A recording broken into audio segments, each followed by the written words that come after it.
Before I start this conversation about my book, I have to start with a brief introduction about myself and, thanking you guys. As the presenter has already introduced me, I've been in this field teaching history and archaeology for more than a decade. It is 12 years or 13 years now we are going. And I've been doing researches and reading a lot. It came to me, it dawned to me that, you see, all empires that we studied in history, as you said, have had paths and a progression. Frankly speaking, these paths and progression are not limited into a particular set of paths due to geographical differentiation, temporal differences, the nature of people involved, and mainly the competitors that existed in each particular time. Each empire gone had some kind of uniqueness. Nevertheless, I noted, or many scholars have been noting, that they share some kind of properties that can help to understand them and therefore undergo what in scientific study we call generalization to help us understand behaviors of empires and civilizations. Now, it is this that, brought my curiosity towards writing this book, penning down some notes, and eventually coming with a big idea that is now in more than 300 pages. The first thing is this book is more of a study. It's a compendium of knowledge of civilizations. It happens that today, the only hegemon are now this empire. When an empire dominates and creates a sphere of influence into other powers, we tend to call it a leader. It becomes a sort of a premier state, and that is what I mean with a hegemon. Now, if you read the book is titled, there is hegemon when you have an Y at the end, and there is a hegemon without an Y. Now, one without an Y means a leader, a premier state that dominates others, while that act or that the situation of being in that state is what we call hegemony with an Y. This book is named ... in the last days of American hegemony, territories and proofs the US is winning. The title was specifically chosen because the dots means there is some links that we have to connect in order to start that the US is winning. And we are using hegemony because in the scholarship, the use of empire in the strict meaning of the word is a bit debatable and confusing. Frankly speaking, you cannot use the word empire to refer to America because an empire as a word comes from the Roman, the Latin word imperator. Imperator was more of a command. When a commander, mainly in the army, was too dominant and outspoken, he was declared an imperator. Now, through what we call through Lexis evolution, when Latin, breakdown, French became more influential, and it is from French where the word empereur, which means an emperor, is where we are sorting empire to mean an area that is under the emperor. It has a long story. If you look at the USA is a unique power, and should be stressed. We don't have in history a power that had the quality and the characteristics of the United States. All the powers we call empires were under the imperator or a king or some kind of a military general or conqueror who in one way or another dominated, and his power was felt by the other neighboring powers. And therefore, in history, more often we have what we can call regional powers. Now, these empires dominated particular regions. It is for the first time in the current order where the USA is dominating almost the whole world. And the USA is a democracy. The USA is a republic. It is not under the king, and it is not under, a, a military general. Now, this distinguishes the USA from what went on in the past. Now, why did I write this book about USA and use the name USA?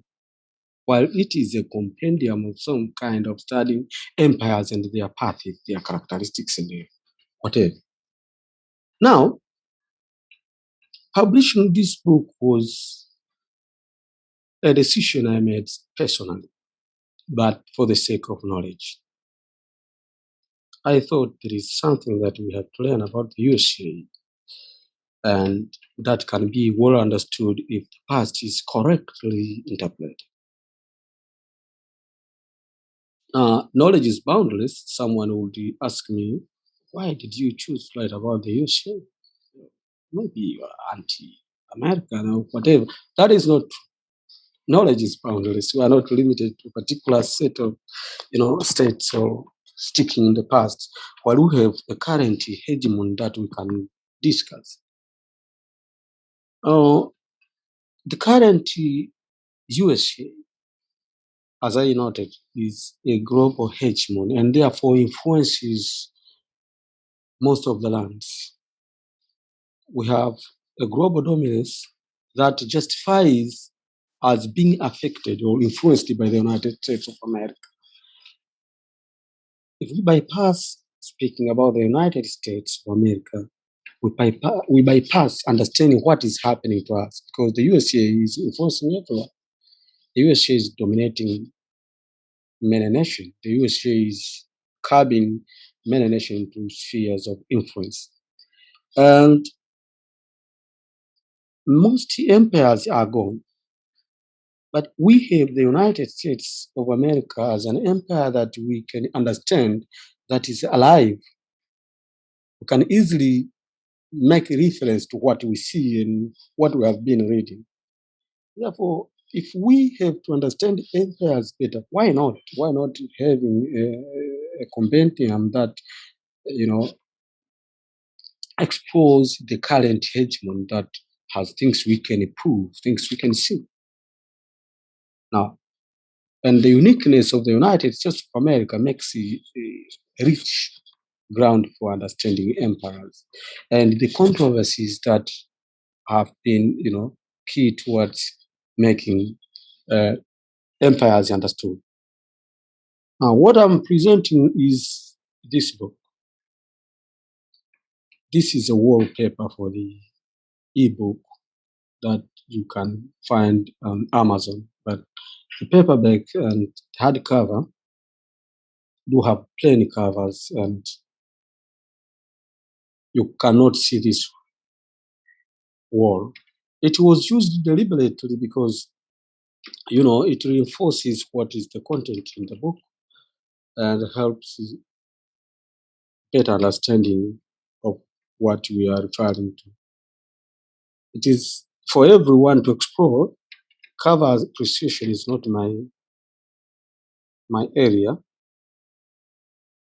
The title, as I have referred to it already, it is about the wedding of America with perspective on what happened in the past, particularly in empires gone. I'm calling it a hegemony because it is a leadership. And the USA is not disappearing or disintegrating. what we call winning, means it is losing its primacy and a primary role in the diplomacy and politics of the world. This book is organized into sections and parts. There are 60 sections, and these sections have headlines. As you see on this PowerPoint, the first section is what we call expose or diorama. Now, why this name and what does it mean? An expose is a film or a piece of writing which reveals the truth about a situation or a person, especially something involving shocking facts. This is according to the Collins Dictionary. It's an online dictionary. You can access it easily. Now, in this section, I will ask you briefly what it means. This section tries to reveal what is going on in the USA. This book literally starts in a dramatic fashion, starting with what is going on today in the United States of America, and then moving forward to show how these are, indicators of social dislocation, social, political, and economic dislocation. The very first sentence of this section states, "It is written all over the stars that the jack of all trades is master of none." This section is trying to reveal that the United States of America today is involved or is trying to be involved or to get involved into different aspects of global character that it is pretending to be the jack of all trade. Now, in the attempt to be the jack of all trade, we see that the United States is trying to be the policeman of the world. We also see that to be able to go about this, the United States must enlist the support of allies. Now, these allies, as I represent in the book, are divided into three groups. These allies are on the back and the core of the United States of America. They are the foundation of why she is successful fighting wars and winning diplomacy. But then, as we open this book, we find there is, it is during President Donald Trump's presidency, and we find some kind of revelation that are discomforting. One, the president comes with the realization that the allies are actually outsmarting the United States in form of, megalomaniac trade imbalances causing deficit. Now, we find that the president is trying to address this, but he's facing very unprecedented challenges because many economists, mainly because they are well aware that the United States of America has an economy that is very much integrated with the global economy and cannot, pull away. They know, they think he is likely going to cause tremendous shaking of the economy and therefore, dethrone the United States primacy as the global police. But there is, what I can call a controversy because the position that the United States of America is holding has forced her to become a warring state. She had to be fighting wars. She has to be manipulating other lands. And this is causing, the growing of an economy that is based on the military. She has to be fighting wars that currently superficially, many people think the US is losing war. But perhaps, according to my analysis, we are seeing a change in terms of policy on war and the use of war for economic gains rather than winning territories. If you see the wars that the United States is fighting today, you find there are wars that are leading to failed state. And these failed states, if you map them, they are geographically distributed that they cause it is some kind of, you know, it's what we call jugular vein. When you cut someone's jugular vein, his performance cannot be certain. Now, it's like these wars are targeted strategically to make the world perform in a way that the USA can still influence them. Therefore, we are seeing that as we open, we are seeing that we have a hegemon that depends on war to master its economies. And this has led to spreading military tentacles that leave the citizens unprotected. Unprotected in the sense that the business class can now easily outsmart the system of the economy and the economic climate of the United States of America, leading to instability and some kind of uncertainty in the economy, playing in their hands. Almost imperceptibly, the USA is becoming an emporium. It has turned herself into an economy that is a lucrative market, competitive, and therefore, what I said about the allies are taking advantage. As we open these books, you find Donald Trump, his frustration was that the deficit being caused by the current state of the US economy uh, is taking a lot of money and a lot of ability to grow the economy outside rather than making the inside more viable for the citizen of the USA. We realize in the end that the strength that the United States have based on the military is actually becoming the very weakness. And as they say, the man's strength is his very weakness. The strength of the United States of America, as you read through, you find that is being, in a way, being concentrated in fewer hands while leaving people exposed to external influences. The second section is about reflection. As you can see, I am reflecting on the fact that the growth of the United States of America was a very calculated move. I start with the USA initially jokingly her intellectual phonograph very well. The reason why the USA became a primary hegemony, now influencing the world, was a matter of the calculation. I show how the United States was made a premier state as a result of the First and Second World War. In that section, you will learn the role played by different periods and political figures.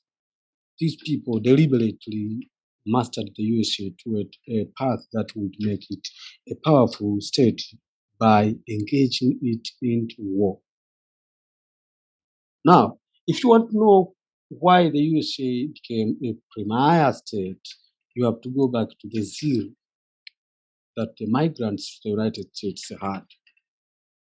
We had people who left Europe in the 15th century, 16th and 17th century, going to the new world for a better place, for green pasture and dreaming of opportunities.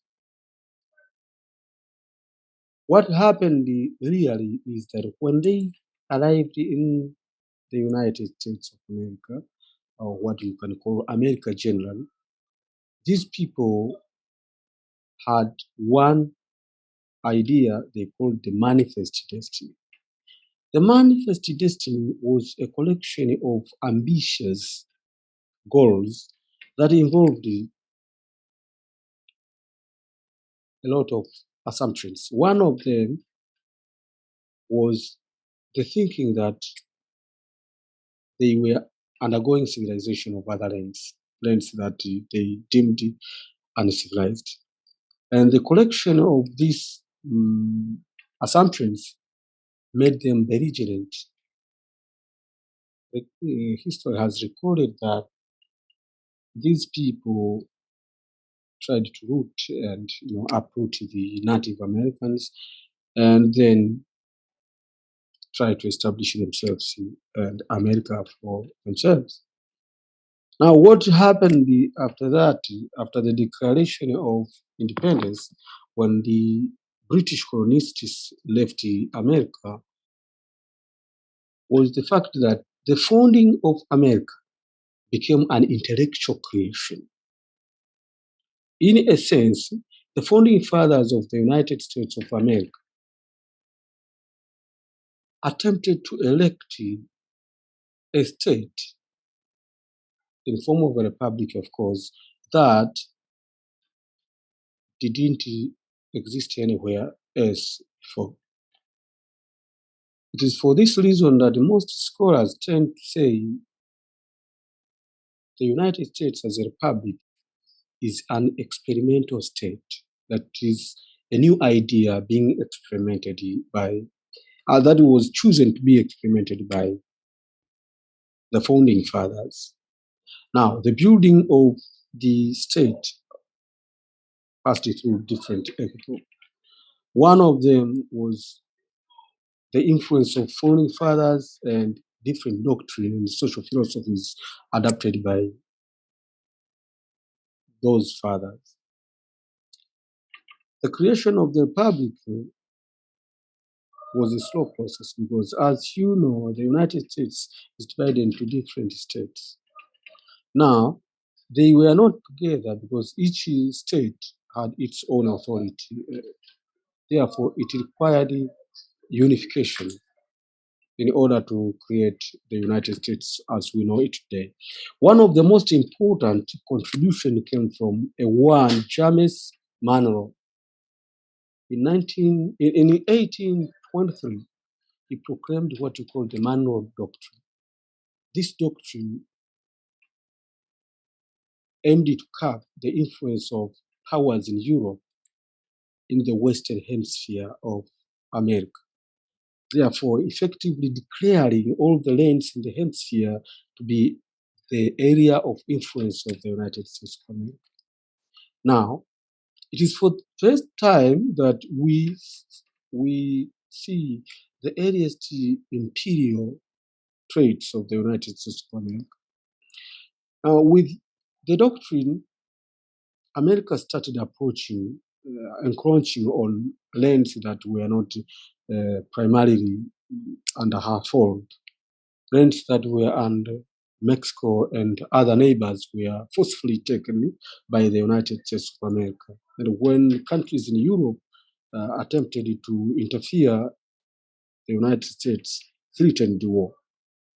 Now, there was the contribution of this Theodore Roosevelt, who extended the Monroe Doctrine in 1904, thus making America even more belligerent. Now, later on, in 1917, one Woodrow Wilson, the 28th President of the United States of America, built on all the previous attempts to expand the United States of America to create what he termed the world should be made safe for democracy. Now, with this proclamation, he entered the First World War. The manipulation that the United States of America made on this, the situation of war, created what we call the Wilsonian perspective, a perspective that turned the allies in Europe into satraps. satraps is an ancient word, from Persia. That means some people who act as allies, but they are actually under you. You are influencing them, and they do according to what you want them to do. Now, Woodrow Wilson successfully held the Americanization of Europe through the First and Second World War, because being in shambles and economic breakdown, Europe could not build herself. Europe could not master, many of the important affairs that it used to do. America was the exchequer, the official exchequer of the imperial world, and therefore used that opportunity to subject the nations in Europe under the United States of America. Now, what was born is what we call an idealist perspective that contained the real seeds of destruction that we are going to see. You read through this book. This section has a lot you can read, and that is a simple summary of what you will read inside there. Now, the third section is territories. This is the most critical component of this book, because this book is about showing the parties and the progression. The encounters that the United States of America is undergoing, that is usually a cause for a decline of many powers. In the territories, you will learn that, as I have said earlier on, that the United States of America is unique in the sense that it was born as a cunning military state. Now, it built a military complex in order to exploit her ambitions. And this made the United States Army to be a form of investment. The leverage and the gravity of power that the United States of America has was born from effective use of the military and the intelligence. With the investment, or turning the army into an investment, you have a problem that the army should be a productive tool. And the philosophy of maximum return on investment must be applied on the same. Now, do you know what happens when an army becomes a form of investment? We all know for sure that an army is an instrument of cohesion. If we make an army an investment, that has to orient and influence the global climate for economic gains, as they tend to call it, American interests. You mean the army must be, what we call the machinery for warring. Now, with the military being an investment, the United States entered into a phase where war is necessary. According to Jimmy Carter, the ex-president of the United States of America, we have only 16 years that the American history has not seen wars among the 250 years that the American Republic has existed. Therefore, the military is based on the industrial complex that is backed by the manufacturers of guns and weapons of every kind. And these people are always after profit. They are trying to earn money from the industry. This is why the military is always fighting. Reminiscent of Rome, this is where the United States of America, share some traits with Rome. That overdependence on the military means that the state has to be belligerent, always fighting other lands. And with this, selling guns, selling weapons, with this influencing diplomacy and other states. Now, this requires intellectual capacity. Now, the United States, for this purpose, It was for the United States to achieve this purpose, it had to be an intellectual state based on intelligence. And you find that the whole society is basically, uh, leveraging the use of military intelligence. The, they have to have intelligence units and cohorts that are very sophisticated, gathering knowledge and skills of every kind. At this rate, you find that these units have, overtaken the primacy of the public. The use of knowledge is, incorporated with the military exploits, thus leading to what we call the intellectual class uh, being part of the military influence.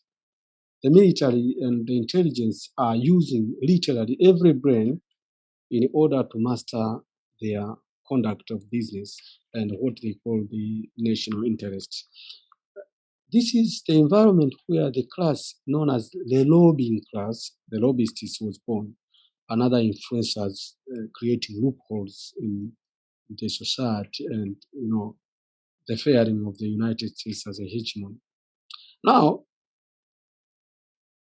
this has made the people of the United States unable to influence their fate because they are mainly outsmarted, as well in what happened in Rome. They are always influenced by the purpose or the goal of the military complex to generate what, as I have said, maximum return on their investment. Money becomes the currency of politics, and money is, a bad master. Money makes a state or a public conduct things that are beyond, are not connected to the citizen. Now, even the constitution become serve in the first place, serve the interests of the money class. It becomes difficult for the people to influence their republic because a lot of things come in. They have a state that is complicated with the reality of survival politics, what they tend to call real politics, but I tend to call them matched politics, a politics that relies on power and arm twisting other people in order to gain, their interest. There is a lot of territories, but in this presentation, I am to capitalize on the political side of the debate. And from there, I move to, a section that we call seeds of destruction, as you can see. I show in this section that what we reflect in the history of the United States, as we saw in reflections, and what we see in the current state, where political, kind of disagreement and people being disconnected from the from what their state do, as we see in the expose, and what I show as territories are actually sowing what we call seeds of destruction. The seeds of destruction, when well interpreted from the territories, you will find that we see the disconnection between the people and the power. The politicians are completely disconnected from what is going on, in their government. The people are increasingly being divided along party lines and some kind of interest set that you cannot find them agreeing even on the common issue that is traditional and have had some kind of qualification that made them inevitable for the people. There is what we call, if you read historian like Johnny Grab, what we call decadence. The political class is decaying. The society is decaying. Morality is waning at unprecedented, rate. Misinformation is becoming a norm. I think there is no place today that is very misinformed or they call disinformed than the United States of America. Sometimes on the social networks or in different networks, you might find people arguing on things that you cannot believe in a premier state like the United States of America. People could be that much confused on basic issues that other people take for granted, and they understand them. Now, within this, you see that the patriotism is also waning. People are not proud of their state. People are not proud of what their military is doing. You know, the American people are increasingly becoming anti-war. They're becoming a population that opposes war. Now, go back to what I have told you, that America was built as a military hegemon, one that capitalizes on the exploits of the military and the intelligence in order to score their point, what they tend to call the American interest. Now, if people become anti-war, it means they are parting ways with their state. The republic is not serving their interest. Now, this is creating a kind of incomprehensible political climate that we see today in the United States of America. And then the very core classes or groups of people that the United States of America depended on, traditional, let's say, professors, doctors, researchers, are being co-opted by the intelligence and the military or the ruling class to save them. You have people, facing debate even on basic issues such as vaccination, because it is not because they don't know the importance of vaccination, but they can see it is targeted to something else that is money oriented. And therefore, there is a climate of suspicion. The people are suspicious of what their state intend to do, and they cannot trust it.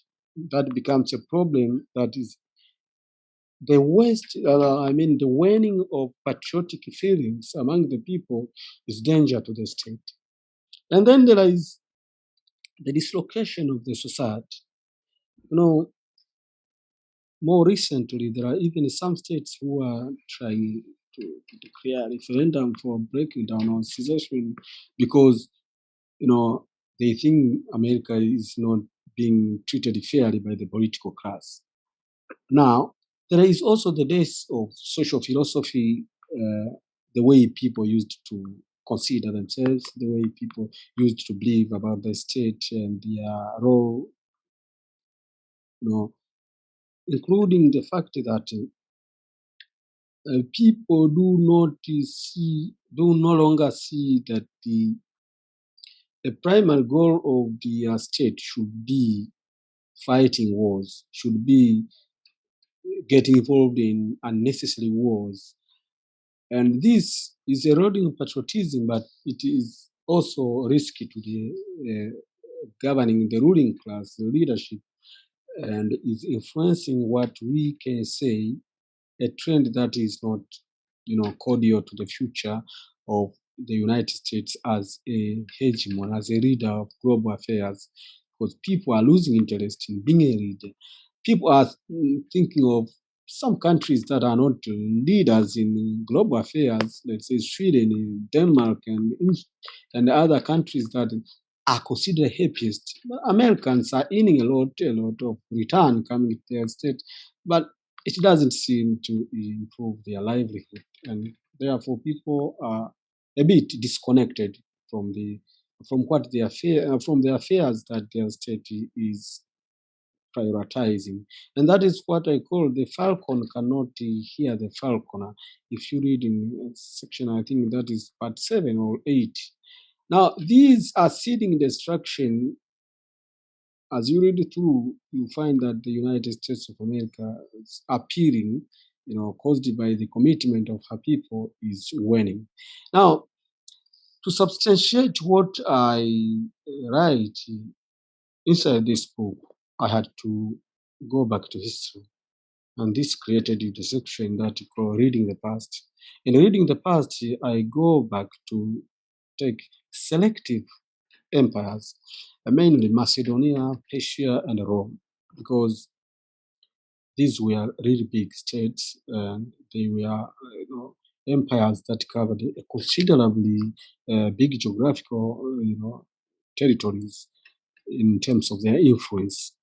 And from there, I'm not using them as a blueprint to understand the United States of America.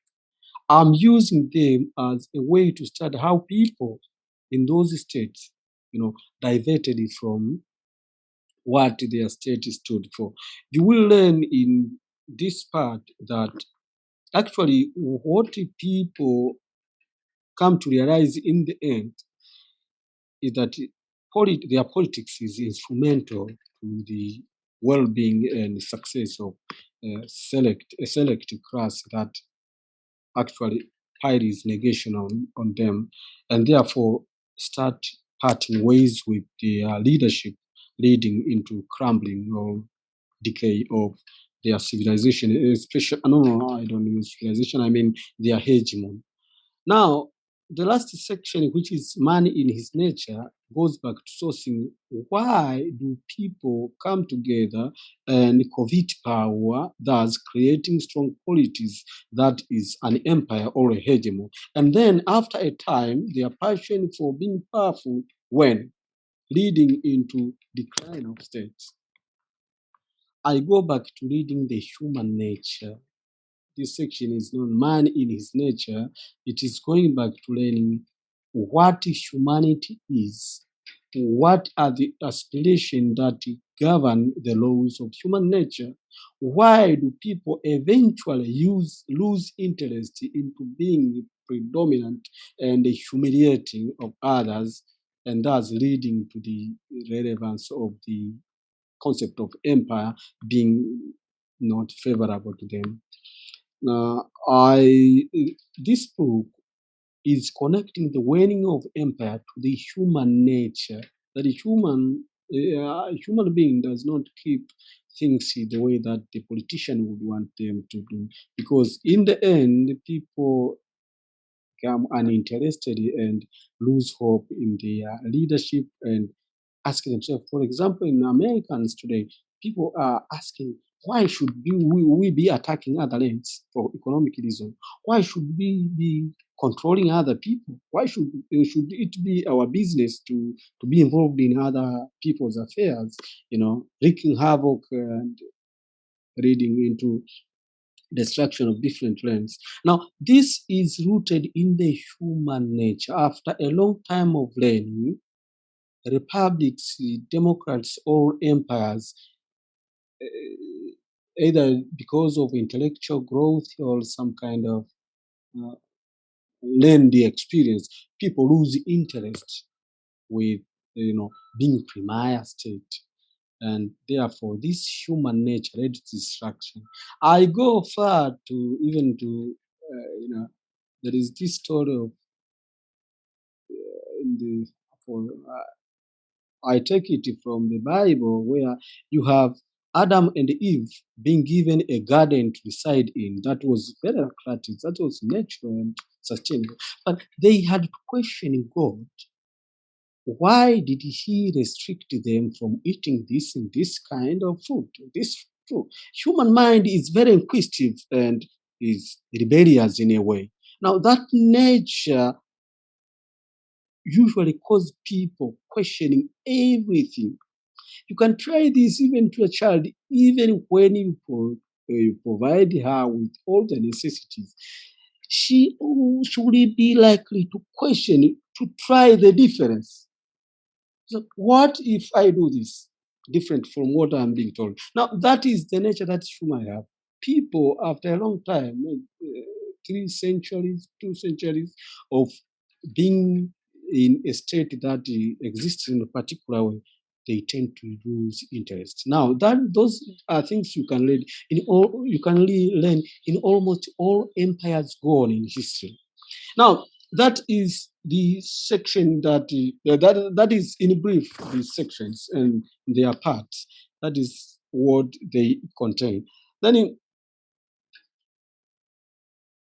for those people who are interested with this book, I present this as locations or marketplaces where you can find it. This book is primarily published on the Amazon, and you can use my author, my author page to access the book, and you can read selected parts from their online free of charge. I know that the first section is available online. You can read it through the icon, have a look. Now, I think with this introduction of what the book is about and what it contains and its organization, I think I will move to the proper of this presentation. I aimed to make this presentation as, one for the political side of the waning of the United States of America. This is more important to me than the introduction.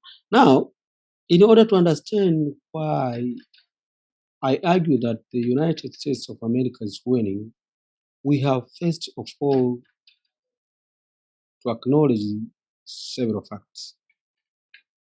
Now, these facts include the following. One,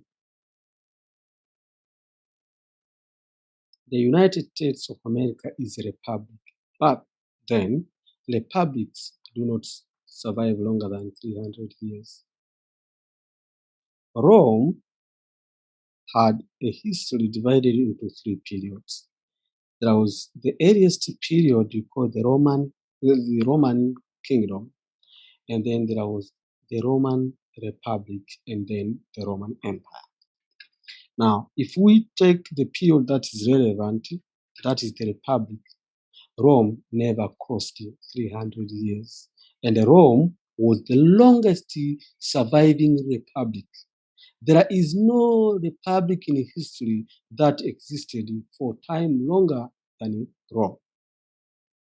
That is fact number one. Now, fact number two, democracies are even shorter. When you opt into governance that use democracy is an ancient form of administration. It dates to the Greek period, particularly in the Athenian city, what we call Athens. The practice of democracy there lasted very few decades, essentially at most. Now, with these two facts, you have also to recognize the following fact. The USA is a fusion between a republic and a democracy. Now, this means to understand the United States of America, you have to acknowledge that the founding fathers of the United States of America sat down to make sure they incorporate what they had learned through the lifetimes of republics, exploiting the advantages of the elements of democracy in order to make sure that their republic incorporates or uses the benefits of democracy. Now, this kind of fusion usually creates what we call a Republican democracy. The Republican democracy has the following characteristics. One, the elements of the republic are always trying to outsmart the people, which means the leadership is always trying to subvert the vestige of democracy. The people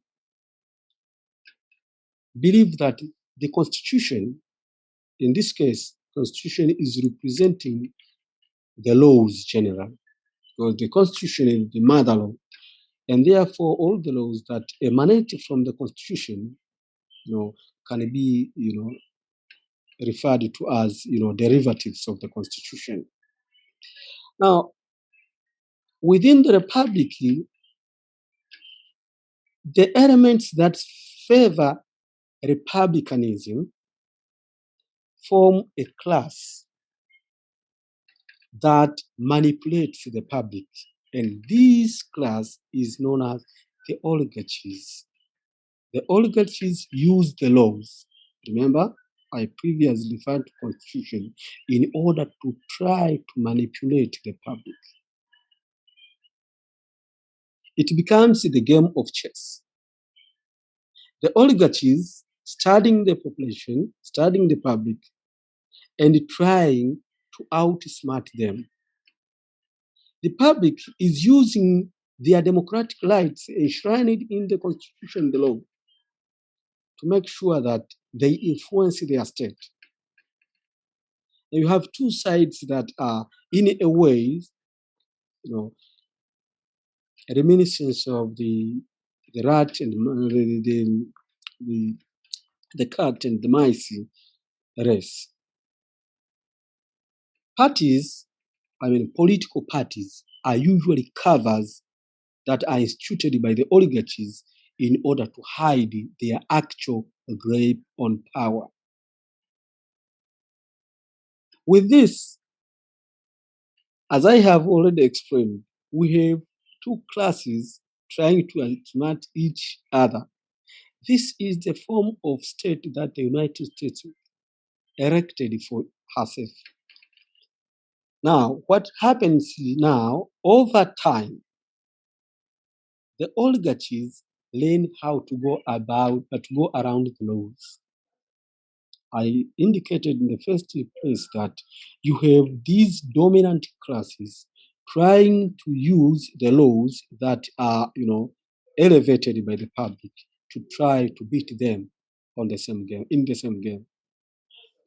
Now, the oligarchies learn how to leash the people on hoping that with the laws, with their movements, with their strength, in the number, they can outsmart or they can influence the public. This kind of competition over time make the oligarchies learn that a confused mass is a boon. To mean, it is something that can give them an advantage. If you read different scholars on the waning of empires, there is a stage they call decadence, social decadence, which is form of decay of the society. The society usually decay when it starts being confused. I will show you how this is done. Now, the oligarchies does treat people with sophistry. To understand this better, I have to go to explaining what sophistry is. Sophistry, a branch of populist philosophy, or what they call demagoguery, is usually the use of clever but false arguments, false calculations, especially with the intention to deceive.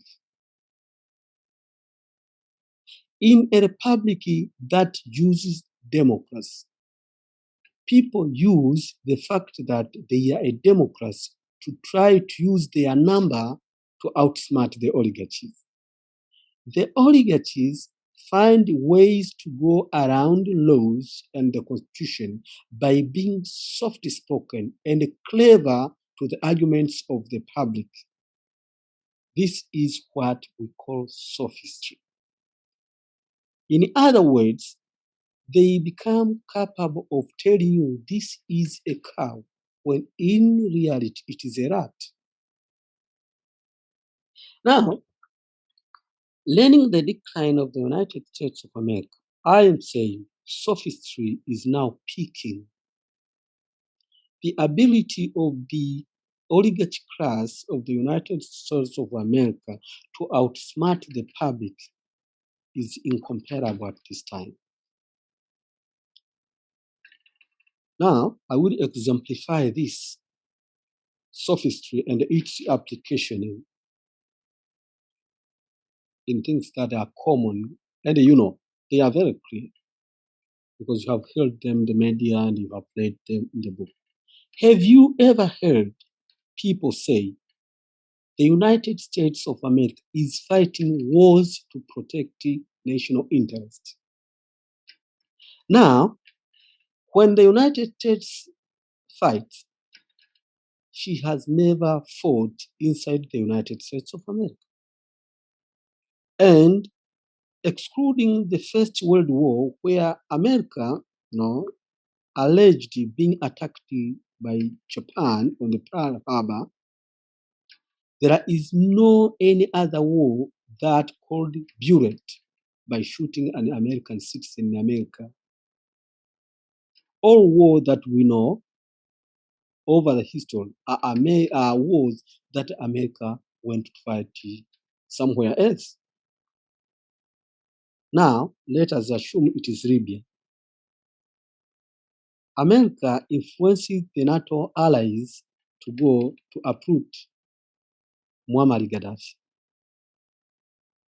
And Hillary Clinton has the brevity to declare America defending national interest by uprooting Muammar Gaddafi. America goes to Iraq to fight and uproot Saddam Hussein. And that is to protect national interest. America conducts, regime changes in different countries. And the wars that they fight can be consummated by the public as wars to protect national interest. That should use the most highest level of sophistry, trying to make a bargain with people on things that are naturally not qualifying as what they are. The concept of protecting national interest is the only phase that can invoke any action in the United States of America today, even when 90% of the population are not in favor of that action. The other is now, this I'm taking from the old Greek philosopher Plato. The practice of democracy is the practice of rights. People presume to have a particular set of rights that makes them influential in the affairs of their state. Now, what happens actually is that with the use of democratic rights, the people are usually left doodling with some kind of freedoms and things that they call rights. But in reality, these rights are what, when granted to the people,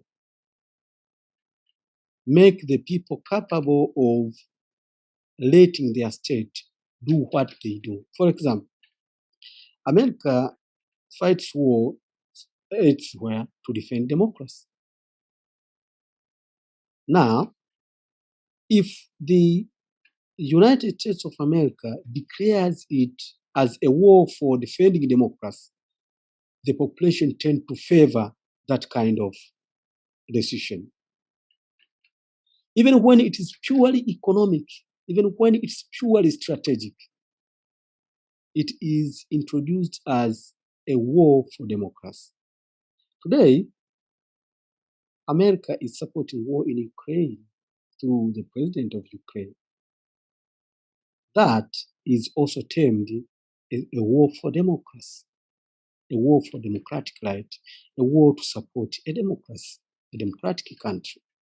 Now, this is only possible because there is a high level of lobbying that takes place before such actions. People are always influenced. And therefore, their democracy allows people getting told what is not happening to believe as being happening. A lot of PR agencies that are conducting lobbying are using money to influence politicians, are using money to influence the number in decision making. This is a form of sophistry. Now, the other is the interpretation of the articles of the Constitution. Today, it will get you surprised that the United States of America has a constitution, but when it is interpreted, you cannot believe, if you have some kind of training in the law, you cannot believe that what you are hearing is really happening. Today, currently, we have a debate on abortion. Now, the politicians in America can today tell the people that having an abortion is a human right, and that is enshrined in the Constitution. The Constitution of the United States of America, whether it is the Constitution proper or its amendments, do not start such a thing. I am not saying it is not something that is in the Constitution. It is for them to decide. But if you scrap the Constitution and read it word to word, there is nowhere you can find that justified.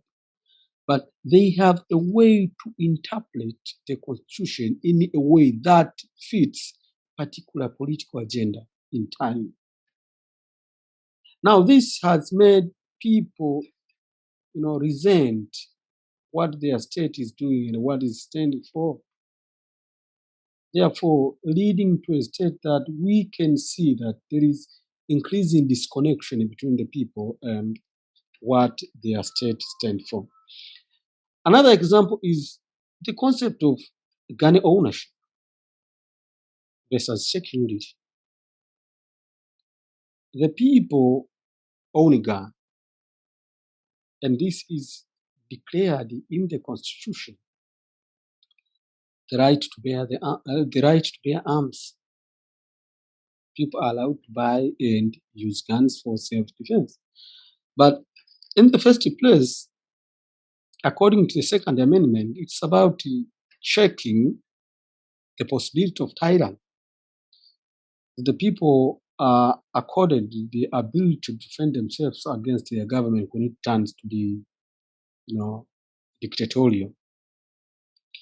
The other is security.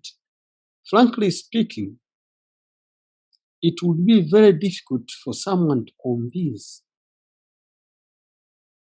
a sane man, or a woman for that matter, that the United States of America, given the army, the military capacity, and the weaponry that it possesses, can really be, defeated by the people.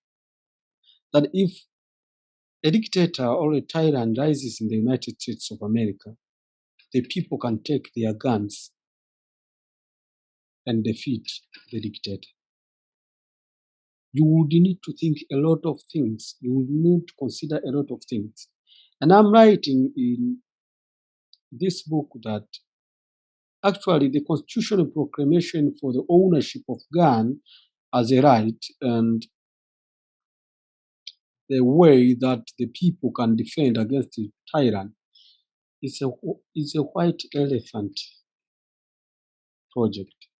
It is something that gives more hope and uses, a grand kind of perspective that cannot meet its expectation. And therefore, we have people being increasingly insecure. We have mass shooting in schools, mass shooting in synagogues, mass shooting in the streets and taverns and social places, public places. But the people cannot force the republic to reverse the issue of gun ownership. And the other thing I'm saying is, if you inquire the nature and the characteristics of the instability in the economy, that the United States of America is facing today. According to many people, it's the result of some kind of manipulation. Many policies being conceived are leading into volatility of the economy, and this is causing unstable economy that the dominant class can actually exploit. We have America being a speculative economy, and therefore the people cannot cope easily with the demands and the temporal shifts of the economic climate. The other thing I am talking is about morality, these legal issues. The issue of legality is questionable, and the oligarchies are trying to exploit all issues that have something to do with law in order to achieve some kind of, certainty in their decision making, but economic gains.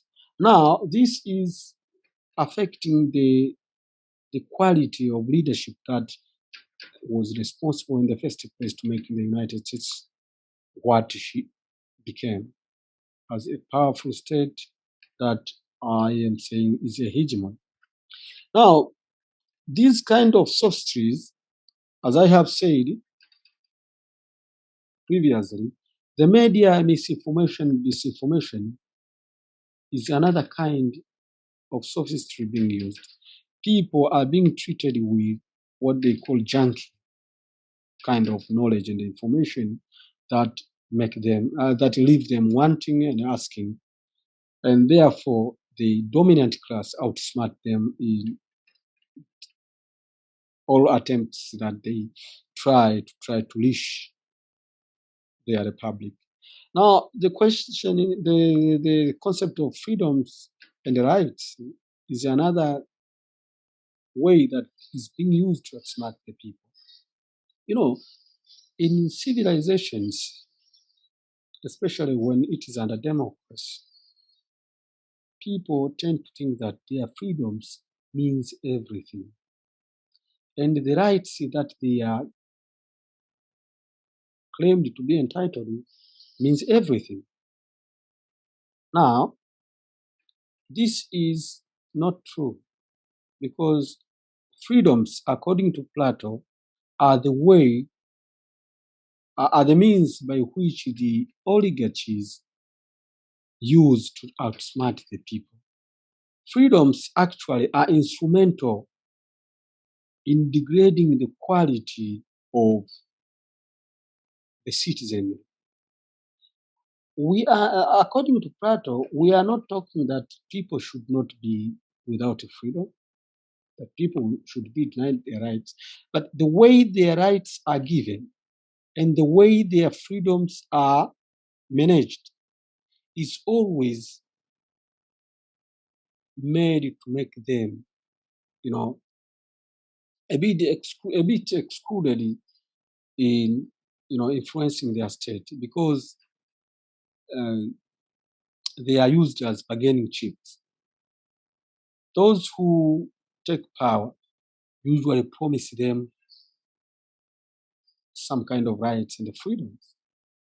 Now, these freedoms eventually become elusive, and the oligarchies continue to formulate laws and regulations that eventually, encounter or become opposite to the freedoms and rights that they form. For example, we are talking about guns.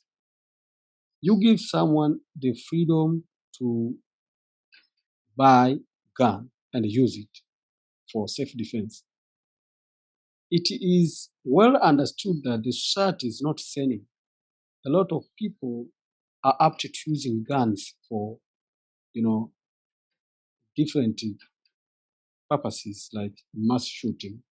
Now, once there is, a series of shooting, the states, for example, the United States of America, they have the federal and the state governments form new laws that denies people the freedoms that they expected. And therefore, it is more of the freedoms are given and taken at will because they expect that under human nature, if you give them a particular freedom, a particular problem will happen. And then that particular problem will be used as an excuse to counter them and introduce a new set of rules and regulations. And then we have also the death of data. It is very clear that now the practice of science in the United States of America and the civilization that we have today is questionable when it meets the need for money. Economic gains are being, put forward for the data. That is why we have doctors who are literally misinforming the public in order to comply with a particular political agenda. We have, let's say, the statistics of migration, its impact is being deliberately used to make sure that the people can, be outsmarted. The parties are using the issue of migration as a winning point to the pro, and those who oppose it are being outsmarted in another way. And what they do is manipulating the data, using the data for political gains. I think those what I can call some selected, ways that sophistry in the republic that is the United States is using to try to outsmart the people. And as an author, I usually have a different perspective about my book. I chose this the political angle as a way to try to highlight issues that arise in that book, trying to show that the republic that the United States have today has invested in mechanics and mechanisms that cannot allow the people to prosper, and therefore it's on a crossroad where where the republic faces a challenge, and therefore we expect it cannot expand and be more than it is today. Rather, it will be waning. I think that is the brief that I can talk about the book. I cannot talk everything about that book. I don't know. I have been listening to Thomas Sowell, the Who's Project and the Who's Research Institution in the US. And Thomas Sowell also, he constantly bashes this all liberalism in the West, and he talks about this equity and equality. A lot of very good data also he presents on the same points that you have mentioned. I wanted to ask this question that what do you see once America wanes completely loses its greatness, then how would the new world order look like? I mean, who do we see as superpower or something? I talked about a hegemony, that is being a premier state, being a leading state. That does not mean disintegration. I will give you an example. Among the empires gone was the notorious Roman Empire. When Rome declined and became ineffectual, it didn't disintegrate, but her role as a key player, the leading player in the affairs of the day, was diminished. The United States of America is not going anywhere. Should remain as a very big, political entity to reckon with. But that role of being the premier state, the pacificator of world affairs, is what she is losing. We are expecting that in a few years' time, the world will be moving from being a unipolar world towards being a multipolar world, where the affairs of the world politics and diplomacy can be influenced by different actors apart from the United States of America. As the matter is today, the United States of America can command or even push countries to a particular kind of diplomacy, But where we are going, other actors now present or likely to emerge in the near future will be key players in the world affairs, denying the United States of America the very primacy that she used to enjoy previously. That is what it means. That is why I am saying it is losing hegemony. It is not getting destroyed. Yeah. Your hegemony, that's the main theme of your talk. Why is United States of America is after India? We are a big democracy and they are a big democracy. And you encourage a lot of anti-India forces within India from United States of America. Just to give an example, recently I read, there's a Somali senator, what is her name? Ilhan Omar. She is coming out with a bill, and she is a Republican, I suppose. Or sorry, she's a Democrat. She's coming out with a bill about human rights and so on and so forth. And all American universities joined together, and they gave space and platform for all those forces who joined together to launch a seminar. What you call dismantling global Hindutva. So like that, I'm seeing America is, in spite of we being a democracy and following human rights. This is a very nice question because it goes to the very foundation of what many people have been saying about the problem with democracy. I said democracies, when infused with the element of republics, works to outsmart other lands and their own people. Now, what is happening actually is the fact that they know we cannot, people in other countries cannot exercise democracy perfectly.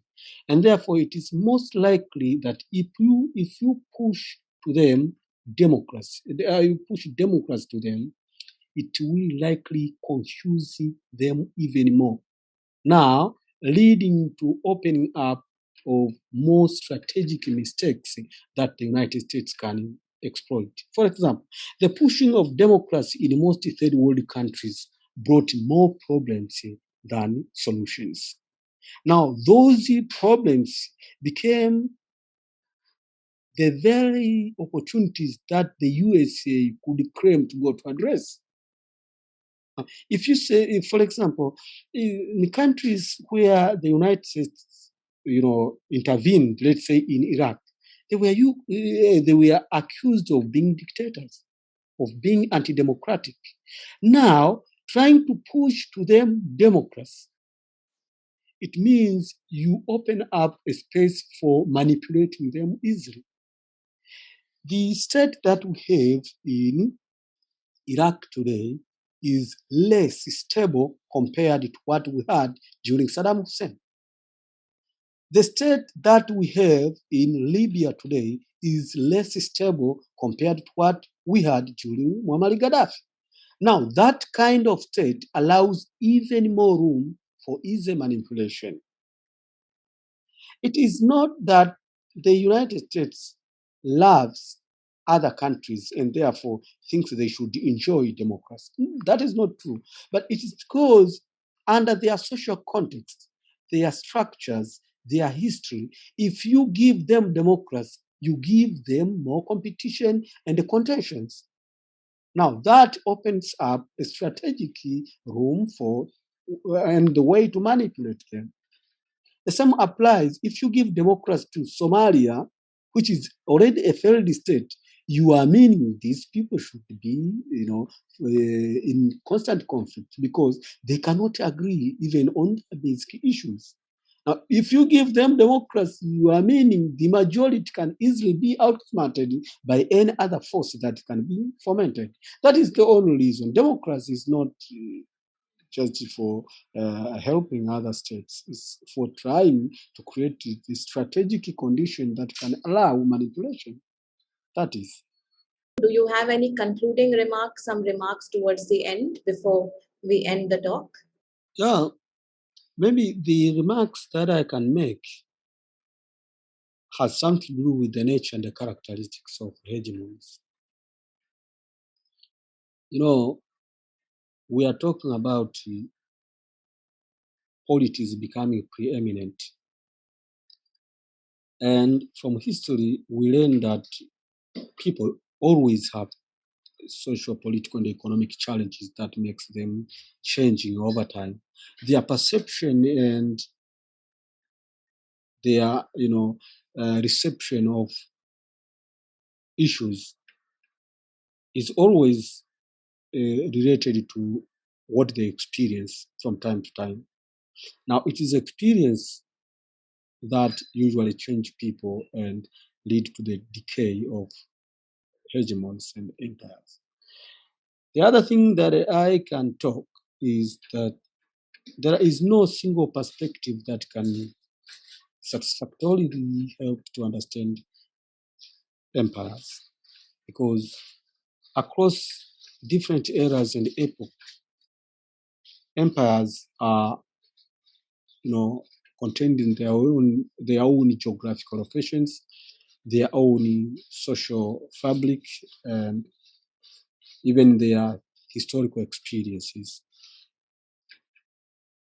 With this fact, it becomes clear that they cannot all be put in the same box to help understand them. They have differences. What this book and many writers have tried to indicate is the fact that there are some common features of social evolution and dislocation that can be used to help understand why polities rise, expand, become dominant, and later wane. Nevertheless, this cannot be applied to all empires gone. And I will also wind up this by reminding you that within the United States of America, we have a rather unique hegemon, one that has never existed before. As I said, we never had before a republic that is a democracy, and yet is an empire. We didn't have that. And I will remind you that I said the United States of America is an intellectual creation. It was created out of the founding fathers when they wanted to form the United States of America. They went back to learning what happened in the past. They went back to learning Europe. It is said that after the revolution, they spent 3 weeks or a month trying to deliberate, researching on the nature of the administration they wanted. The United States of America as a republic was created out of proper historical, social, political, and economic studies. And therefore, they formed what can be called an intellectual republic, a republic that is born out of intellectual researches and a vast knowledge that was already known about people and power, civilization, and governments. Now, this tends not to cope with the realities of the people. Therefore, what we are facing that we have a very good state that is a result of intellectual understanding, but the people live being influenced by their own day-to-day experience. This is what is creating the future dilemma of what the United States will become. Yeah, only that.